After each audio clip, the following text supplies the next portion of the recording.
Hello everybody and welcome to this new video about a new short seller attack against one of my fintech stocks and one of my preferred ones. And so actually out of all the stocks I cover on the channel, this is the third of the stocks I follow that has been attacked in a 4-month period. You've had dLocal, you've had Stem, and now you have Block. Except Block is a much bigger company than the two prior ones I mentioned. And so short sellers, they're a thing we have to deal with. In a way, we have to be happy about them because they get us stocks on the cheap. But the tactic is really to scare people, right? Is that you're gonna have puts in that company before you announce, and then you release a report. The stock drops, and you make millions on the puts. It's essentially the way this works, right? That's how they kind of make money. They may short the stock as well, right? They are short the stock, so they have this incentive to tell you issues about the company, right? And I believe in general short sellers are very Wall Street. Like by what I mean is very Wall Street. It's very much rooted in traditional finance, legacy finance, and it uses research assumptions and finance assumptions that are, I believe, not well suited for innovation and growth stocks, which is why these stocks often come under attack, because their lens of analysis is not the proper one, in my humble opinion. For example, they overemphasize GAAP. GAAP is an accounting metric, right? All companies have to report GAAP. And of course, if you look at GAAP, the numbers are not that good. But frankly, what matters to a lot of modern companies is not GAAP. What matters is the adjusted metrics. What matters is, in my view, adjusted EBITDA, which I know I am in the minority liking adjusted EBITDA. But, I believe these are metrics that matter more. Revenue growth, right? How quickly are you growing? Gross margin. Are you optimized for growth? These are the metrics that I believe matter more for growth investors like me, for growth buyers, growth stock buyers, innovation buyers. Another thing that they typically see, and they see it as a part of GAAP, right, is, losing money is bad, right? Losing money on a non-adjusted basis. Like typically they'll include things like stock-based compensation in GAAP, includes stock-based compensation in GAAP, and then you're going to have these awful earnings, and you're going to say, it's bad, right? A very short-term view, losing sight of the fact that it's actually a race to the natural monopoly. Oftentimes in tech, it's whoever gets the first across the finish line, across that natural monopoly finish line, gets 99% of the market. That's oftentimes how it works. Look at what happened to companies like Google or Spotify or YouTube, right? They own all of the market because they raced towards it, not looking at short-term profitability, looking at long-term objectives. That's often something that I find short sellers do not get, right? This inability to think about the terminal value, this inability to think about 10 years from now. Another thing that I noticed they typically don't get is the younger generations and popular culture. And so you see this a lot, for example, with the stance against cryptocurrencies. Doesn't matter if we like or dislike cryptocurrencies. The younger generation, the Gen Z, they absolutely love it. They don't love stocks. They love Bitcoin. They love crypto. They love NFTs. And I think there's a general inability to understand that, at least from a legacy finance point of view. Another inability to understand computing, networking, engineering, scalability, new business model. To this day, many do not understand a company like Airbnb or a company like Tesla.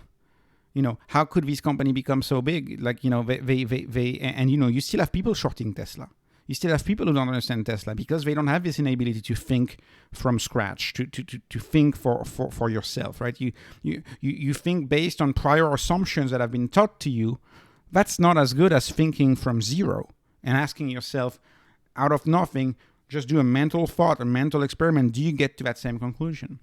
The thinking is decidedly classic in terms of economics, not Austrian, right? Not thinking about disruption, thinking about moats and rents and economic rents and how businesses can defend their economic rents, which is a decidedly 1970s, 1980s type of business and type of way of thinking about business, right? Typical thing that you learn in MBA, for example. Emphasizing the past and overemphasis on the past. And a decidedly negative bias for the future, which, by the way, I don't want to blame anybody for a negative bias for the future. This is a human thing, right? Look at the news, go to any news channel, and you see the news is always negative. We have this bias because in nature, if there is danger, we have to run away. That's a built-in human bias, that we have this negative bias of fear. But it's nonetheless oftentimes misguided in my view. And I believe it is misguided in the case of Block or Square, formerly known as Square. I bought some more Square in the morning, so keep in mind that I have my own biases, but I don't hide them. I have my own biases. If you follow the channel, I'm an optimist. But anyways, I just want to go for a report and tell you a few things about it. So I kind of summarized the issues into 6 major issues. Five major issues, 3 of which I think are important of addressing, 3 of which are like the classic short reports. So the first two, and in two I put two topics different together, I think deserve more development. So one of them is they assert that many of the underbanked served by Block, by CashApp, right, are criminals. And to assert that, they have a medley, like a little sample of a few hip hop songs, and they use them as evidence. And so you have rappers talking about CashApp in their videos, and they use it as evidence that the stock serves quote unquote criminals and not necessarily the underbanked like we are made believe in. And so I have a lot of things to talk about. There's some logical shortcuts in there that I think are inaccurate. Point number 2 that they point out is they have a lot of fake accounts and fraudulent accounts. And they claim as many as 75% of accounts. Now, they say it's former employees who say that, and we don't know the former employees. We're probably never going to know who the former employees are. But that's what they say. So that's things in the past, right? We don't know what it is now. We don't know where are the former employees. To me, that's very anecdotal, right? If it's one employee who tells you that, it's very anecdotal. It's not on the basis of a statistical and empirical investigation. It's not an empirical investigation. Even if you have, 19, I'm going to use 19 because 20 is the 0.05 level. But if you have 19 different accounts, you're still in the anecdote from a research standpoint. Anyways, and the other one is they talk about, again, a prior event. They talk about prior fraud that happened during the pandemic relief program. Fraud including things like people having 2 social security number, collecting multiple times, etc. And they go on about how much fraud happened on Cash App. So now, one quick thing before I develop these 2 points later in the video, one quick thing is that the fraud on everything that was related to the pandemic, that fraud was everywhere. It was not just at Cash App. That's point number 1. And point number 2, when you read the summary, they tell you all of these issues, but you have to actually read the whole report to find out that in the report, Hindenburg acknowledges that Block made software improvements in 2021 to remedy the situation. But they write this in the full report. They don't write this in the headline. So if there's fraud, if there's fake accounts, it's a business risk. I'm willing to live with that business risk. I want to know that the company is handling it. And that short report says the company is handling it. Yet they don't write it in the summary. So it gives this impression, right? It gives this impression that they're not handling it. Because who's going to go point by point read? Well, I did that. But anyways. And then you have all of the classics, which frankly, to me, fall under the purview of investor opinions. I don't want to comment on this. Yeah, they overpaid for Afterpay. Well, guess what? Any company who acquired anything in 2021 overpaid, right? They say that some losses from the fraud are classified in the wrong bucket of accounting, right? Square sees it as the cost of doing business, and they see it as a loss, and they think it should be categorized differently. That's to me that's nitpicking, because I don't look at that, right? I care about growth. I care about how many customers do you have, how quickly are you growing your customers. That's what I care about. So anyways, it's like, okay, well, they report it. They just classify it in the wrong bucket. Okay, classify it in the wrong bucket, right bucket. It's not that big of a deal for me. And then they say, and this is This is funny. They say they may be sued by the SEC over interchange fees because PayPal is getting sued. So they may be sued from what they've heard or they've been told. But when you start using the word may, there's a lot of things that may happen. Anyways, so what I'm gonna do is I'm not gonna comment on those. I will not cover these because it's kind of classic. Like any growth stock, you could take all three of these and argue that it's a reason to be short the stock. I do want to address point number one and point number two. So let me begin with point number one. So is it a criticism of the underbanked, or is it a criticism of popular culture? And I just want to be careful about language in general and logical fallacies, because when you read the report, here is my impression of it. My impression of it is like, A, Block focuses on the unbanked, which that's an assumption that they have. They do quite a bit, but it's not their only focus. And then assumption number two is criminals are traditionally unbanked. And that's an assumption. There are a lot of criminals that are banked. I'm sorry, but it's true. And so when you associate these two, it creates kind of a logical assumption, or at least a link of causality that would lead the reader to think that this is linked. But I just want to point that out. It's not. I mean, that does not equal it. Just because you have two statements that stand on their own, it does not equal it. Like serving the underbank is akin to serving criminals is not true. That's not what it equals, right? Most unbanked and underbanked people are not criminals. They're people who are looking for a cheaper solution, right? They're people who are just getting started in life and have no interest about walking into a branch. There are people who don't use cash. There's many, many reasons, right? And so I think making that assumption, and I'm not saying it's what they did. I'm saying that's how I look at it, and that's how I read it when I read the statement. I think it's a slippery slope to make this link. That's my point. My second point is, and that's by the way here, but Block focuses on all sorts of customers, not just the underbanked. And look at these numbers. I mean, the numbers are stunning. So they have 51 million monthly active users. Monthly active users. 51 million. And 80 million yearly active users.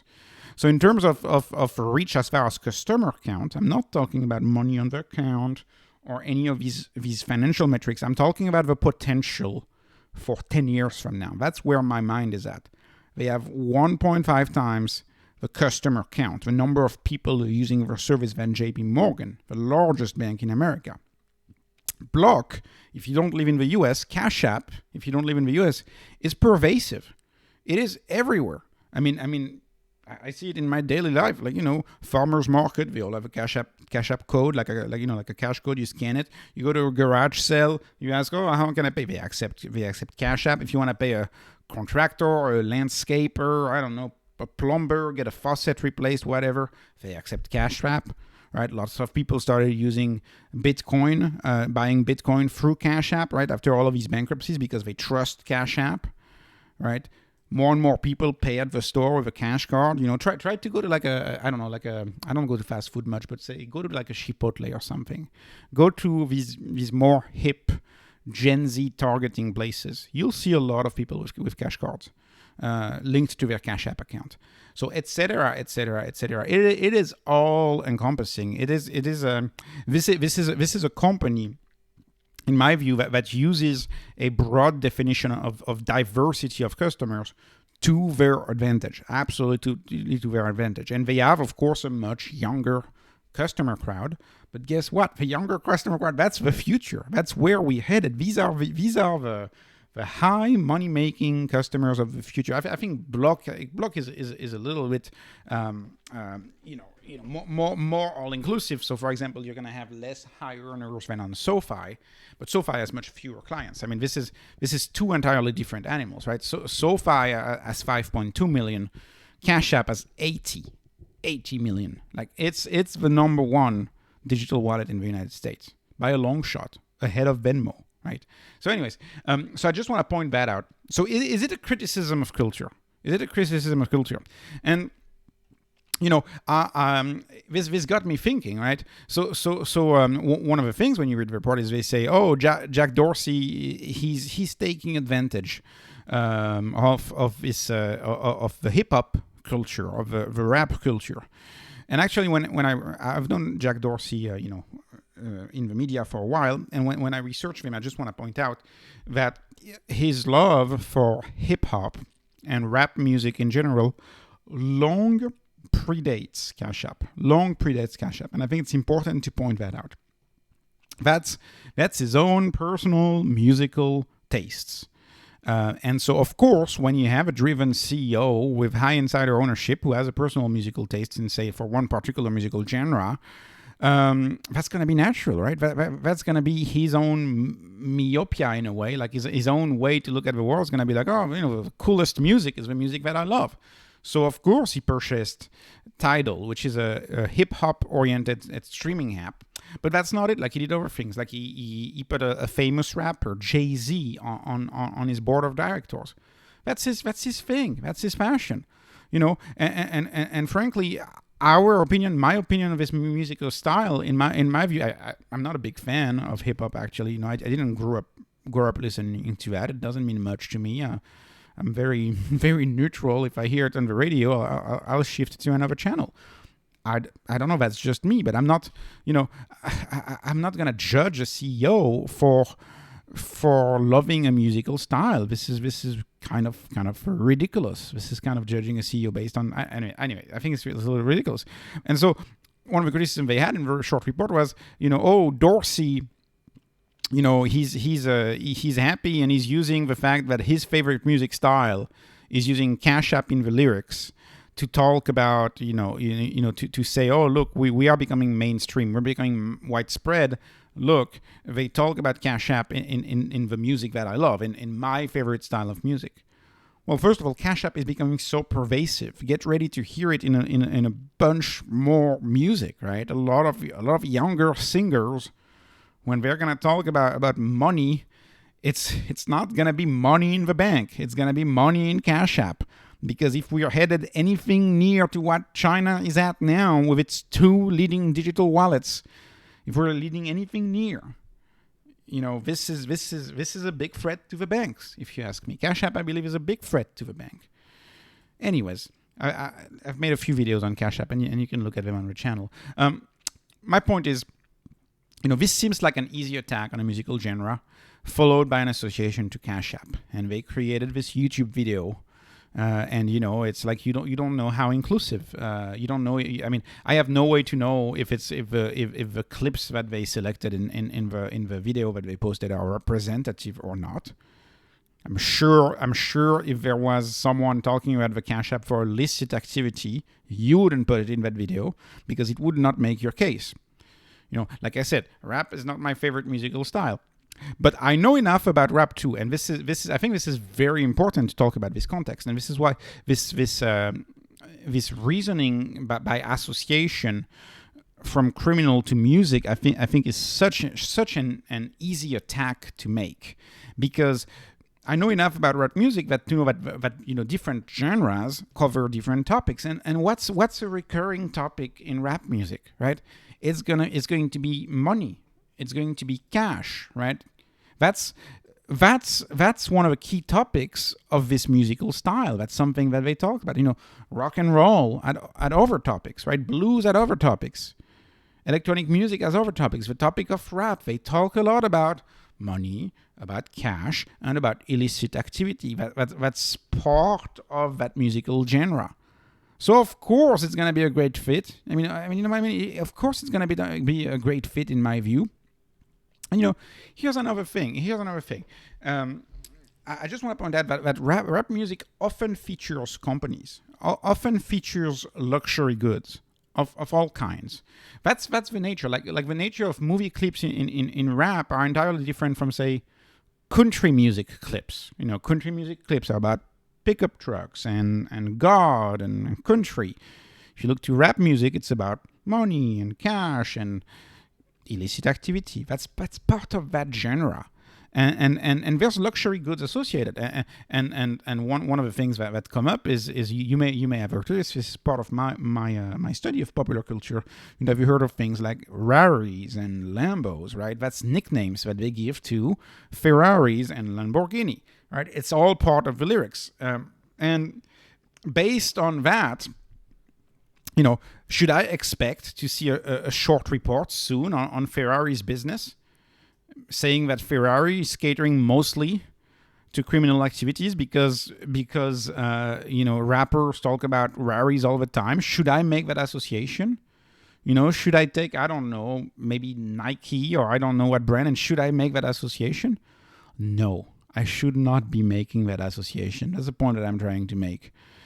Because that you have to judge it within the context. You have to judge it within the context, and this is not a music appreciation class, right?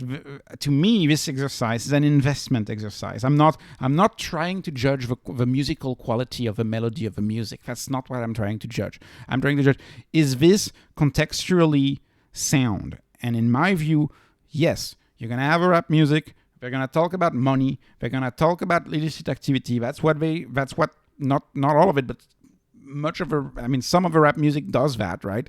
And so then obviously it's gonna be a good fit. But, another criticism of a short report is that there was a Cash App gang. So you had a gang named after a Cash App, and that got me thinking: are there any other gangs out there that are named after goods that are frequently discussed in rap videos, like Lamborghinis? Well, there is. Guess what? There is. I just looked it up. There is a Lamborghini gang in Japan. There's a Lamborghini gang in Japan. What they do in the Lamborghini gang is, let me read. So you go in Mojisan, where he and all of his members commit deadly crime and drive around in souped up Lamborghinis. That exists. There is a Lamborghini gang. So, and I'm sure you have maybe a Louis Vuitton gang, and I don't know what gang. It's an anecdote.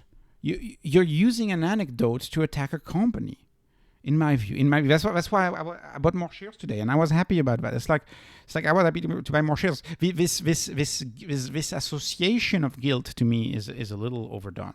And let me finish with the music, because this is not a video about music, but this is what I'll ask. And we saw, a similar trend with ESG. Like, should we start judging CEOs and top management team based on ESG goals?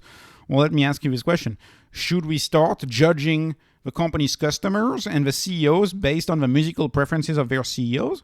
Because if so, we're in trouble. We're kind of in trouble, and so because CEOs have all sorts of different tastes. For example, did you know that the Goldman Sachs CEO, David Solomon, also known as DJ Saul, was a famous DJ who plays at like big festival like Lollapalooza? It's like a big festival. Did you know that? So am I supposed to now think Goldman Sachs is a terrible stock because the CEO is a DJ who plays at festivals, right? Maybe I don't like electronic music. Maybe I do. I don't know. But electronic music promotes things like, shots, everybody. That's like some of the things that you find oftentimes in electronic music. Or like they promote a lot of promiscuity. They have a lot of discussions about, one night things, etc. in electronic music. But that doesn't mean the listener of electronic music partakes in this, Just like the user of Cash App does not partake in the music that they listen to. The music is one thing. You don't have to partake in the stories. The stories that is described in the music is one thing, right? And then what the people do is another thing. You need to dissociate both. In my view, I dissociate both.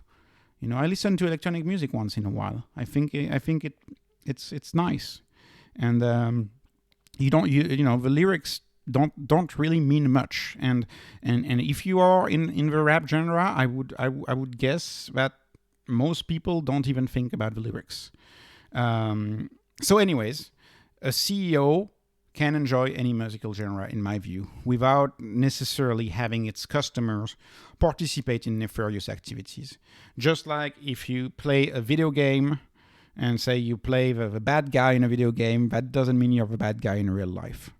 This is a classic. People make the difference, between stories and reality. We are able to make a difference between stories and realities, and songs and lyrics of songs and clips are nothing but stories in my view. And I don't doubt that there are some idiosyncratic outlier in rap music who have done bad things, and the same is true in electronic music, the same is true in rock music, the same is true in a bunch of different genres of music. But most listeners, I don't know. To me, it's very sweeping. It's a very sweeping statement to make. Let me move on. I'm going to move on to fake and fraudulent accounts. Fake and fraudulent accounts. So, yes, that's right. There is some fake accounts in Square and in Block and in Cash App.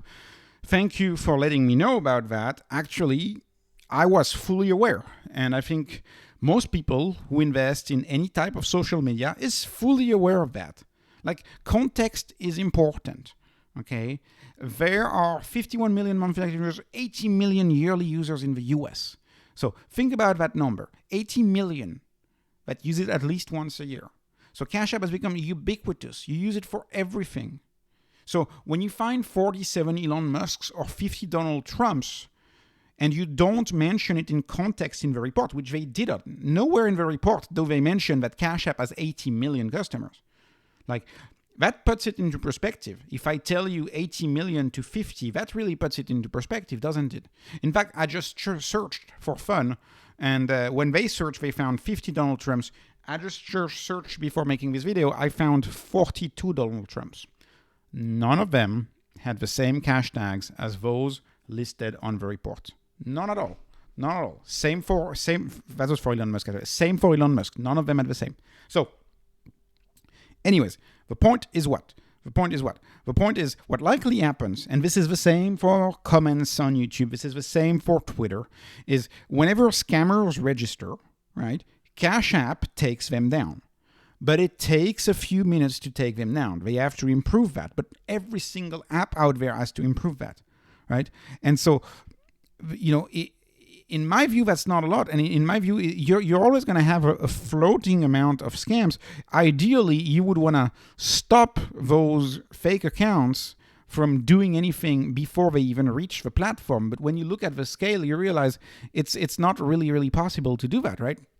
Think about it. If there's only an average of 50 fake accounts per famous name, when you have that giant scale, it's really not that much, knowing that the company is doing its best to address that. So just to give you an idea of a number, and by the way, we like on a Six Sigma basis, if you're into operations, we'd be way below Six Sigma with that number, right? Consider this. So you have an anomaly of 50 fake accounts per famous name, user 80 million. That's I don't want to read how many zeros, 65. Clearly, that doesn't sound as bad if you phrase it like that. At all times, there are about 0 fake Elon Musk account. So the right way to think about it would be at any time on Cash App, you have 0.000000625% of fake Elon Musk accounts. That doesn't sound as scary. Now, if you don't put the context and you say, look, there's 50 fake Donald Trumps, that sounds much worse. So it's a war of words in my view. Obviously, companies like Block or Twitter are doing their best to remove these fraudulent accounts. And we know that from what they said in the report. They said that the company is working on it. I'm not letting them off the hook. They have to get better at doing that. But anyways, the point here is that these issues with cybersecurity are a challenge that all companies face. And, fake accounts have always existed. They're getting better and better at solving them. And that's what I'm happy to see. Moral of the story, Cash App is still the leader in the digital payments in the US. The only thing that has changed right now is the stock price. We're down 15%. I bought more today. We'll see how it goes over a few days. I will tell you this, which is really good. The company responded right away. They responded right away, and they said that it was factually inaccurate and misleading, right? Report that they shared about the business, Cash App business today, right? They're known for this type of attacks. designed solely to allow the short sellers to profit from a declined stock price. Right? They reviewed the report in context, and they believe it's designed to deceive investors. And lastly, anyways, it's just yeah, they say it's a typical short seller tactic, and I believe that Cash App is big enough as a company to be able to deal with that and protect themselves. So and keep on the price. And by the way, that doesn't even include the payments business, right? The Square business is still half of the business, and that doesn't include it. So that you would have to assume that most of the valuation is based on Cash App. So that's not even the full business. But anyways, I hope I was able to put out my thoughts on this. Just like any short seller, I am biased too as a long block. So just keep that in mind and adjust it. But it's important that everybody comes to their own conclusion on this, in my view. And in my view, it's not a problem. I don't have a problem with a popular product being featured in music, in a musical genre. And what I think of a musical genre is irrelevant. And anyways, that's it. Not investment advice, not music advice, not entertainment advice, not advice of any kind. Right? Please subscribe. Have a wonderful day. Thank you for watching.